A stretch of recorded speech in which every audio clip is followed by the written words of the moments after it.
روزے کے ضروری مسائل۔ برائٹ وے آف اسلام کے پیارے سامعین، السلام علیکم۔ فضائل کے بعد اب روزے کے کچھ ضروری مسائل پر بات کرتے ہیں جن سے واقف ہونا ہر مسلمان مرد و عورت کے لیے ضروری ہے تاکہ بوقت ضرورت ان پر عمل کیا جا سکے، لہٰذا ان مسائل کو توجہ سے سنیے۔ روزے کے مسائل 4 قسم کے ہیں۔ نمبر 1، روزہ مکروہ نہیں ہوتا۔ وہ صورتیں جن میں روزہ نہیں ٹوٹتا اور مکروہ بھی نہیں ہوتا۔ کسی قسم کا انجیکشن یا ٹیکہ لگوانا، کسی عذر سے رگ کے ذریعے گلوکوز چڑھوانا، سخت ضرورت کے وقت خون چڑھوانا، طاقت کا انجیکشن لگوانا،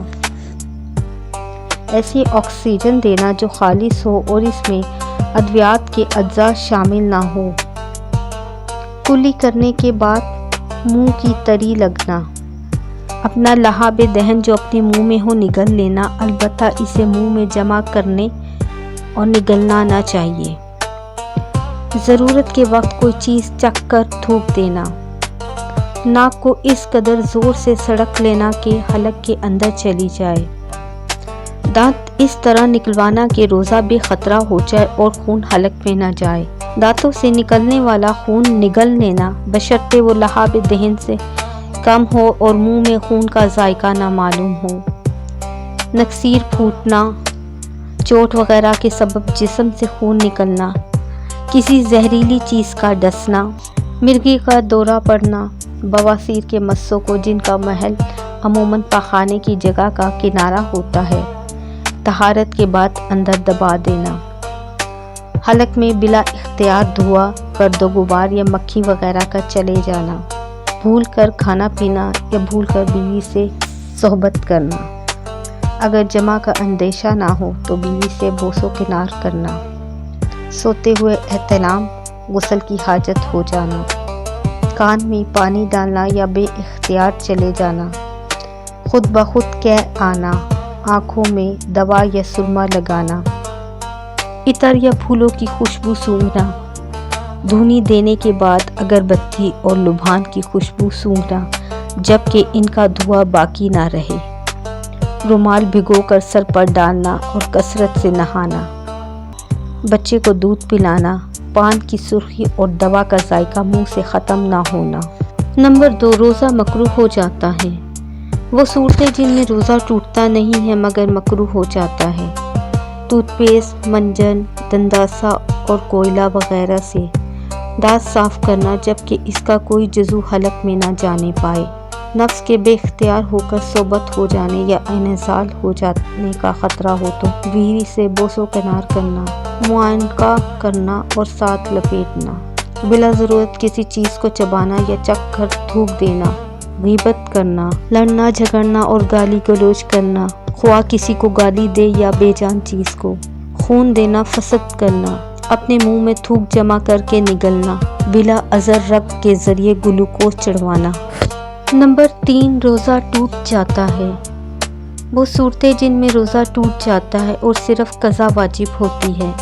ڈاڑھ نکلوائی اور خون حلق میں چلا گیا، کسی مرض کی وجہ سے اتنا خون یا پیپ دانتوں سے نکل کر حلق میں چلا جائے جو لعاب دہن کے برابر یا اس سے زیادہ ہو، جس کی علامت یہ ہے کہ تھوک میں ان کا رنگ نظر آئے اور منہ میں ذائقہ محسوس ہو، ناک اور کان میں تر دوا ڈالنا اور ایسی ناس لینا یا خشک سفوف ڈالنا جس کا جوف دماغ میں پہنچنا یقینی ہو، اپنے ہاتھوں سے منی نکالنا، بیوی کا بوس و کنار کرنے کی وجہ سے انزال ہونا، ایسی چیز کا نگل جانا جسے عادتاً کھایا نہیں جاتا جیسے کنکر اور لکڑی کا ٹکڑا وغیرہ، یہ سمجھ کر کہ احتلام سے روزہ ٹوٹ جاتا ہے اور روزہ افطار کر لینا، بیماری یا کسی مجبوری میں روزہ افطار کر لینا، سحری کا وقت خیال کر کے صبح صادق ہو جانے کے بعد سحری کھا لینا، یہ سمجھ کر آفتاب غروب ہو گیا ہے افطار کر لینا،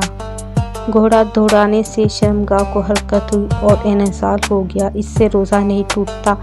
البتہ احتیاط اسی میں ہے کہ قضا کر لے۔ روزہ یاد ہو مگر وضو کرتے ہوئے یا نہاتے ہوئے بلا اختیار حلق میں پانی چلا جانا۔ غروب آفتاب سے پہلے چاند صاف نظر آیا۔ کسی عالم نے وثوق سے افطار کر لینے کا فتویٰ دیا جبکہ خود کو اس بارے میں مسئلہ معلوم نہ تھا، اس لیے روزہ افطار کر لیا۔ اس صورت میں قضا بھی کرے اور استغفار بھی۔ البتہ اس عالم پر قضا اور کفارہ دونوں واجب ہے۔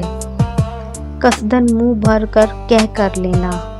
لوبان یا عود وغیرہ کا دھواں قصداً ناک یا حلق میں پہنچانا۔ منہ میں آنسو یا پسینے کے قطرے چلے جائیں اور منہ میں ان کا ذائقہ محسوس ہوا اور روزہ دار ان قطروں کو نگل لے۔ نمبر 4، قضا و کفارہ دونوں واجب اور اس کا طریقہ کار۔ وہ صورتیں جن میں روزہ ٹوٹ جاتا ہے اور قضا و کفارہ دونوں لازم ہوتے ہیں یہ ہیں: جان بوجھ کر کچھ کھا پی لینا، کسی بزرگ کا تھوک تبرکاً چاٹ لینا یا بیوی یا اپنے بچے کا لحاظ نگل لینا، مسئلہ معلوم ہو یا نہ ہو بیوی سے صحبت کرنا جبکہ روزہ یاد ہو، جان بوجھ کر کچا گوشت یا چاول کھا لینا، جان بوجھ کر سگار، حقہ، بیڑی اور سگریٹ وغیرہ پینا۔ اگر کسی نے تھوڑی سی نسوار روزے کی حالت میں منہ کے اندر رکھ کر فوراً نکال دی اور اس کا پورا یقین ہو کہ نسوار کا کوئی جزو حلق میں نہیں گیا تو روزہ فاسد نہیں ہوگا، اگرچہ بلا اتفاق مکروہ ہے، مگر چونکہ عادتاً ایسا ہونا مستفید ہے کہ نسوار کا جزو حلق میں نہ جائے، خصوصاً جب کہ استعمال کرنے والے کافی دیر تک منہ میں رکھے رہتے ہیں اور ذرا دیر رکھنے سے مقصد بھی حاصل نہیں ہوتا اور اس کے رہنے سے لہاب بھی زیادہ پیدا ہوتا ہے، لہٰذا مروجہ طور پر نسوار استعمال کرنا مفسد صوم ہی قرار دیا گیا ہے اور اس سے قضا اور کفارہ دونوں واجب ہوں گے۔ قضا یہ ہے کہ ایک روزے کی قضا میں ایک روزہ رکھا جائے، کفارہ یہ ہے کہ ایک غلام آزاد کرے یا جہاں غلام نہیں ملتے یا اس کے خریدنے پر قدرت نہیں وہ 60 روزے مسلسل رکھے، بیچ میں ناغہ نہ ہو ورنہ پھر شروع سے 60 روزے پورے کرنے ہوں گے، اور اگر روزے کی بھی طاقت نہ ہو تو 60 مسکینوں کو پیٹ بھر کر دونوں وقت کا کھانا کھلائے۔ پیارے دوستو، مزید اس طرح کی ویڈیوز دیکھنے کے لیے چینل کو سبسکرائب کریں۔ برائے مہربانی ویڈیو پسند آئے تو لائک اور شیئر کریں۔ جزاک اللہ۔